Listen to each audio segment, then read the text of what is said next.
दिल्ली में धुआं है, पोल्यूशन है और भयावह जीवन है।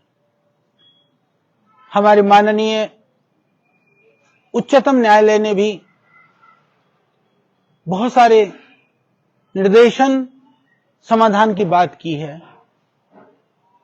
बाह्य उपाय जरूरी है, प्रदूषण के कारण का निवारण भी जरूरी है, परंतु सबसे जरूरी है कि हम अपने आप को कैसे बचा सकते हैं।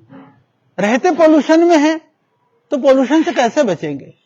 तो एक ही उपाय है, अपने आप को, अपने शारीरिक क्षमताओं को रोग प्रतिरोधक क्षमता से परिपूर्ण करना और प्रदूषण से जो देह पर दुष्प्रभाव होता है उस दुष्प्रभाव को रोकना।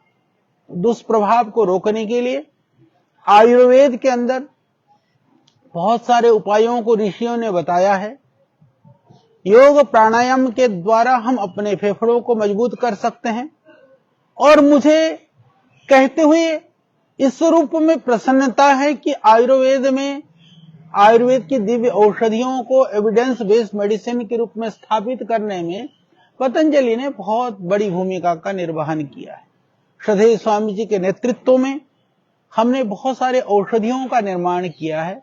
समय समय पर उन औषधियों के विषय में हम आपको बताते भी रहते हैं। और अभी जो मैं बताने जा रहा हूं कि हमने जिस मेडिसिन को मॉलिक्यूलर मेडिसिन जो है, मॉलिक्यूलर मेडिसिन में पब्लिश हुआ और फ्रंटियर्स इन इम्यूनोलॉजी में पब्लिश हुआ। 2 रिसर्च पेपर हमारे छप चुके हैं, बाकी छपने वाले हैं।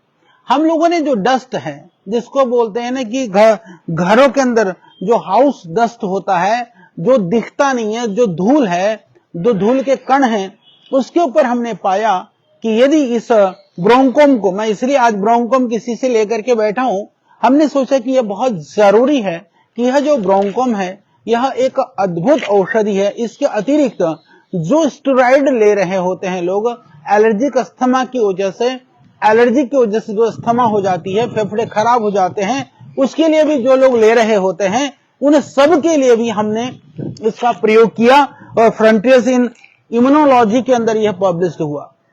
तो हाई इंपैक्ट रिसर्च जर्नल में ऐसे ही यूं ही कभी कोई प्रकाशित नहीं करता है किसी रिसर्च को, तो हमने बहुत बड़ा काम किया। महीनों जिस कार्य को किया उन्होंने पब्लिश किया। मैं इतना ही बताने का मेरा प्रयोजन है कि यह ऋषियों के द्वारा पहले से ही प्रमाणित है और उस प्रमाण को आधुनिक विज्ञान द्वारा उसको स्वीकार्यता प्राप्त है। बहुत सारे हमारे वैज्ञानिकों के द्वारा बहुत समय तक हमने इस पर अनुसंधान किया है। तो यह जो ब्रोंकोम है, अभी आज ही मैं आपसे निवेदन करता हूं, ये निरापद है और सब तरह से क्लिनिकली ये प्रूवन किया हुआ एक ऐसी औषधीय मेडिसिन है। लाइए, और पोल्यूशन के दुष्प्रभाव से बचने में ये आपके लिए बहुत कारगर है। और दुष्प्रभाव के बाद में जो जो बीमारियां हो सकती है उससे बचने के लिए भी यहां पर इन गोलियों को आप, जैसे ये गोलियां हैं, इस गोली को आप इसको चूस भी सकते हैं। यदि आपको खांसी हो रही है, आपका गले में धड़कन है, आप गले में वो है, हालांकि थोड़ी सी लगती है चिरपराहट सी, छोटे बच्चे हैं तो छोटे को इसको पीस करके थोड़ी सी इसको गोली को, बहुत छोटा बच्चा है जो 5-7 साल भर का, महीने का है, साल 2 साल के हैं, उनको आधी गोली शहद मिला करके, 3-4-5 साल से बड़े बच्चे हैं तो लगभग 1 गोली आप 5 से 10 साल तक के बच्चों के लिए आप दे सकते हैं। इसके अतिरिक्त इस औषधि को जो बड़े हैं, उन्हें बड़े लोगों को आप दे सकते हैं 2-2 गोली। यदि आपको ज्यादा परेशानी है तो आप 2-2 गोली 3 बार भी खा सकते हैं। अन्यथा मेरा निवेदन है कि आप सभी लोग कम से कम इसके 2-2 गोली का आप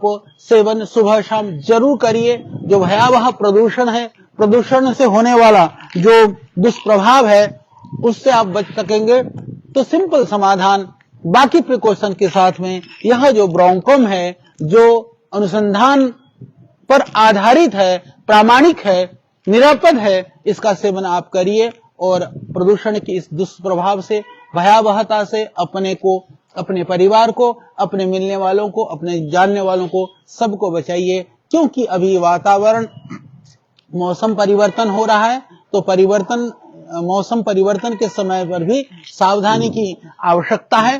तो आप सावधानी बरतिए। सावधानी के साथ साथ में आप ध्यान रखिए कि खाने में आप अभी कोई भी ठंडी चीजें, तली हुई चीजें, इन सब का सेवन न करें, अपितु आप उबला हुआ पानी पिएं, गर्म पानी पिएं, गर्म चीजों का सेवन करें। और साथ साथ में अभी आप प्रदूषण से मुक्ति के लिए थोड़ा योगाभ्यास, प्राणायाम भी करें। इसको करते हुए इन औषधि का आप जरूर सेवन करें। तो इससे बचाव में ही बचाव है, बचाव के लिए ये सर्वोत्तम उपाय है।